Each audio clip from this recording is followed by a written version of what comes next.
ইউরোপের দেশগুলোর সেনাবাহিনীকে সন্ত্রাসী সংগঠন ঘোষণা দিল ইরান। ইরানের রেভলিউশন গার্ড বাহিনীকে ইউরোপ সন্ত্রাসী সংগঠন হিসেবে চিহ্নিত করার পরিপ্রেক্ষিতে এলো এই ঘোষণা। সোমবার এই ঘোষণা দেন দেশটির স্পিকার বাঘের কালিকাভ।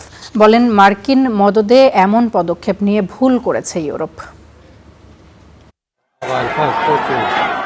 মাসব্যাপী সরকার বিরোধী বিক্ষোভ, বড়সড় ওই বিক্ষোভ কাটিয়ে একটু হাফ ছাড়ার আগেই মার্কিন হামলার হুমকি। পরিস্থিতি যখন ক্রমেই জটিল হচ্ছে, ঠিক তখনই ইরানের ইসলামিক রেভলিউশনারি গার্ড বাহিনীকে সন্ত্রাসী তালিকাভুক্ত করল ইউরোপ। চতুর্মুখী চাপে একেবারে কোণঠাসা মধ্যপ্রাচ্যের অলিখিত পরাশক্তি ইরান। পরিস্থিতি সামাল দিতে তাই ইউরোপীয় দেশগুলোর সেনাবাহিনীকে পাল্টা সন্ত্রাসী গোষ্ঠী ঘোষণা করল তেহরান। সোমবার এ ঘোষণা দিয়েছেন ইরানের স্পিকার।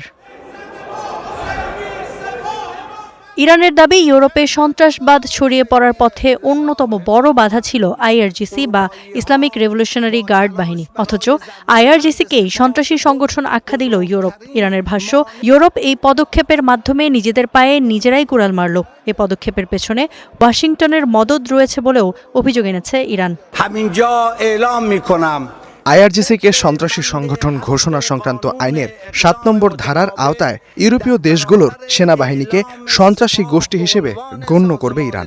মার্কিন প্রেসিডেন্ট ও জায়নবাদী শাসকদের নির্দেশ মেনে ভিত্তিহীনভাবে আইআরজিসিকে সন্ত্রাসী সংগঠন ঘোষণা করে ইউরোপীয় ইউনিয়ন দায়িত্বজ্ঞানহীন আচরণ করেছে। এর মাধ্যমে বিশ্ব ব্যবস্থায় ইউরোপের প্রভাব কমে যাওয়ার প্রক্রিয়া ত্বরান্বিত হল।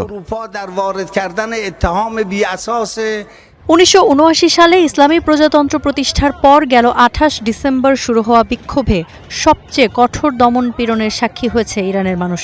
এরই প্রেক্ষিতে বৃহস্পতিবার ইরানি নেতৃত্বের প্রশ্নে অবস্থান বদলেছে ইউরোপ। এর প্রতিবাদে ইউরোপীয় দেশগুলোর সেনাবাহিনীকে পাল্টা সন্ত্রাসী সংগঠন ঘোষণা করল ইরান। তবে এমন পদক্ষেপে ইরান ঠিক কতটুকু লাভবান হবে বা ইউরোপ ঠিক কতটুকু ক্ষতিগ্রস্ত হবে তা নিয়ে সন্দিহান অনেকেই। Iffat Khondokar, Star news.